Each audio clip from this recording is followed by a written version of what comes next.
preguntas que nos han hecho los oyentes es ¿por qué hay personas asintomáticas? Que es muy buena pregunta, porque estamos todo el día hablando de personas asintomáticas o no, pero ¿por qué existen este tipo de personas que no padecen la enfermedad?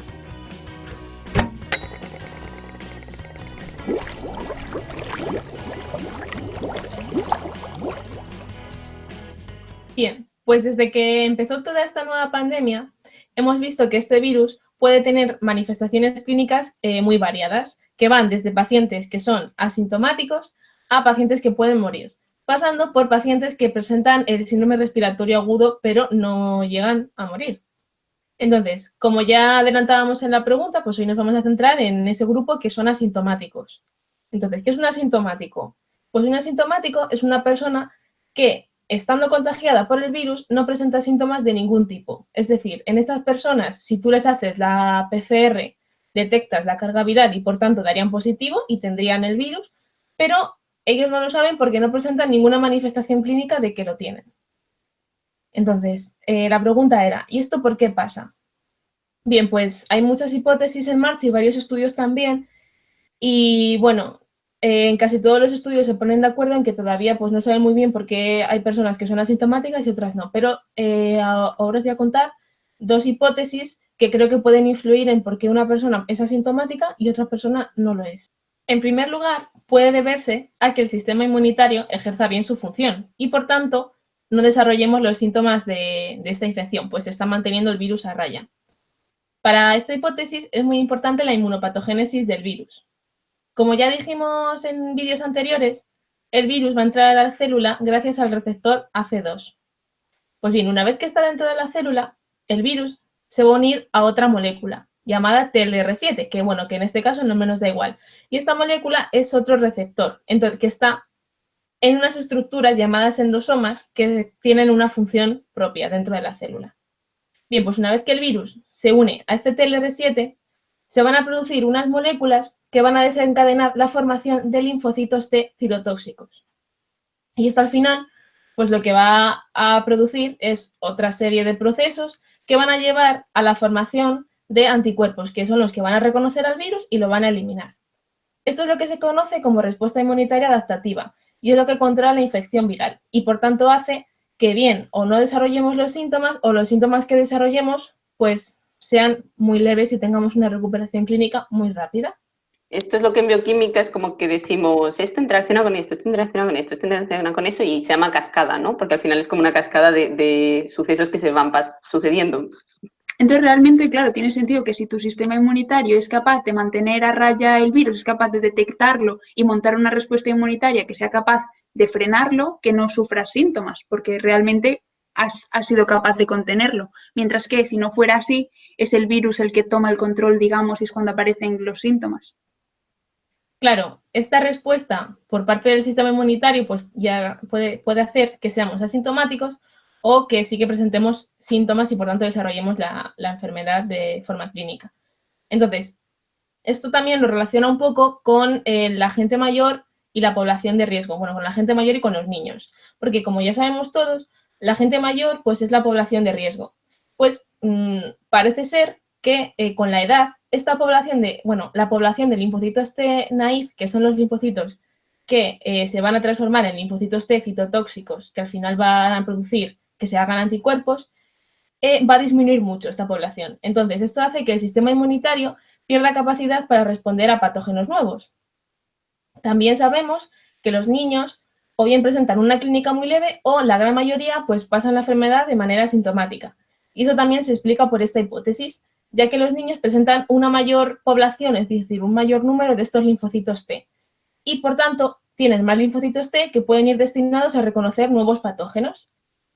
Esta puede ser una posible explicación de por qué los niños presentan tasas de mortalidad muy bajas y por qué los síntomas son o muy leves o, como ya hemos dicho, pues son asintomáticos frente a las personas mayores que, como tienen menos linfocitos T naïf que puedan reconocer a este nuevo patógeno, pues desarrollan la enfermedad de manera mucho más grave.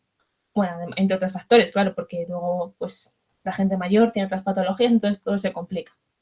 En verdad, otro argumento que añadir al artículo que escribimos sobre niños y la COVID-19, porque sí que se ha visto que les afecta menos, y se había también hipotetizado que era porque tenían menos receptor AC2 o porque tienen el sistema inmune más entrenado, pero bueno, es una explicación más a fondo de otra posibilidad por la que esto pasa. Claro, realmente cuando somos pequeños, los linfocitos estos naïf de los que hablas, naïf viene del inglés ingenuo. Entonces, cuando eres pequeño, tienes muchos linfocitos que son como tú, ingenuos, que nunca se han enfrentado a ningún peligro, y entonces están a la espera de ver en qué se pueden entrenar, en qué pueden especificarse para combatir pues, una enfermedad en concreto. Y eso para los linfocitos T, por ejemplo, tiene lugar en el timo, que es donde se entrenan para saber reconocer lo que es propio y lo que no es propio y atacarlo. En cambio, a medida que envejecemos, el timo involuciona y las personas mayores tienen menos capacidad para entrenar a sus linfocitos. Entonces, simplemente se quedan con aquellos que han tenido entrenados durante su vida, pero no tienen la capacidad de, hay un nuevo patógeno, vamos a especificarnos ante un peligro nuevo, sino que se quedan con lo que tenían. Y como se trata de un virus bastante novedoso, eso también hace en parte que no sean capaces de defenderse y por eso sean personas de riesgo y más sintomáticos. Pues otra de las hipótesis que se barajan de por qué las personas pueden ser asintomáticas es que esto puede depender un poco de la carga viral que tengamos, ya que hay estudios donde se reporta que la carga viral detectada en personas asintomáticas es similar a la que se encuentra en pacientes que desarrollan la enfermedad con síntomas muy leves. Sin embargo, en estos mismos estudios se ha visto que en pacientes que desarrollan la enfermedad de manera grave tienen una mayor carga viral. Estos datos también concuerdan con otros datos de otros estudios donde se observa que las personas asintomáticas para otros virus, como el virus de la gripe o para otros coronavirus que conviven con nosotros durante todo el año, presentan una carga viral muy baja. Un gráfico mostrando la gravedad de los síntomas y la carga viral y no parecía que hubiera correlación. Podías tener muy poca carga viral y muchos síntomas y al revés. Así que supongo que a lo mejor no hay nada muy concluyente y que depende mucho del caso. En realidad sí que tendría sentido, ¿no? La lógica nos dice que cuanto menos virus tengamos, pues a lo mejor menos síntomas padecemos. Pero como parte de la sintomatología a veces es por una respuesta inmunitaria exacerbada, que es lo que produce que se encharquen los pulmones de células y haya insuficiencia respiratoria.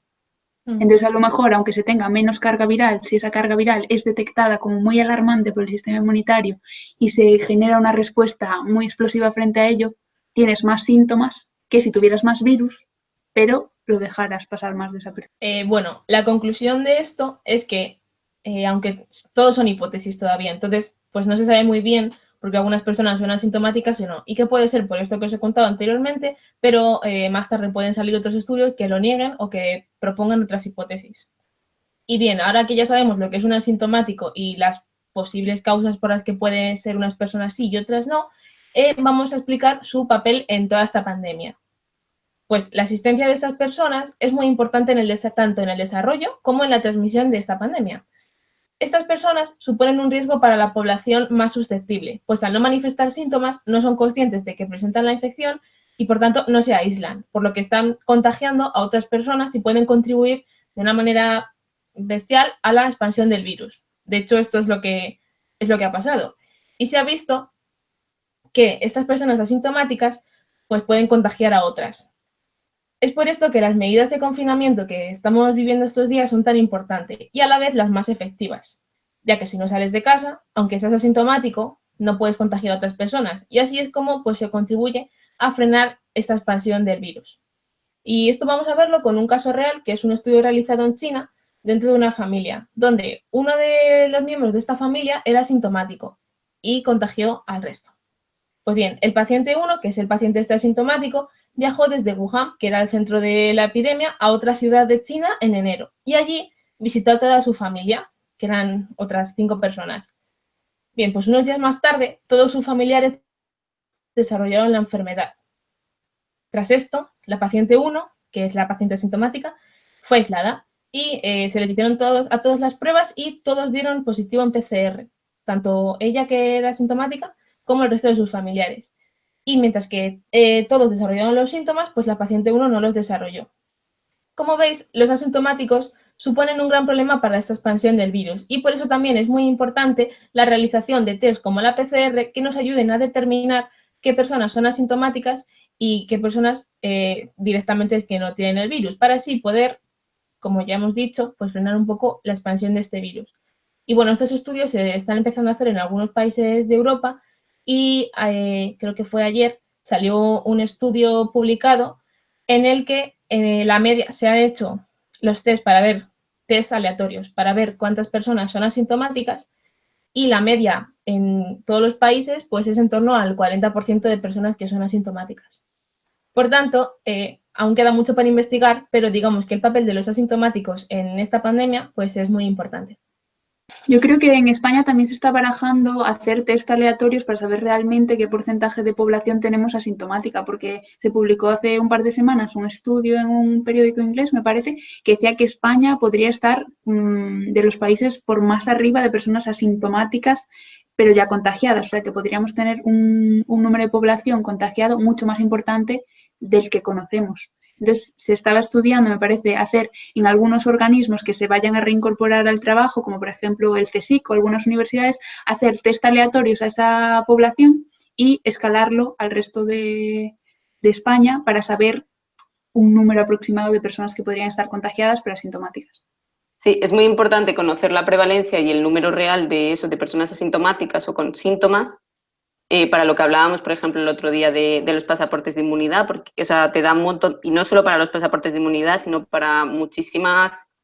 Por ejemplo, ahora dicen que ya van a retomar las actividades, como dices tú, pues si no sabes qué porcentaje, es muy difícil tomar decisiones, así que saber cuántas personas realmente están infectadas es importante. Tanto infectadas como que ya hayan pasado la enfermedad y sean inmunes, porque abusamos mucho de la palabra infectada y parece que estamos diciendo que va a salir a la calle gente con la infección activa y nos referimos a que ya la hayan pasado y por lo tanto se asegura su reinserción en la sociedad.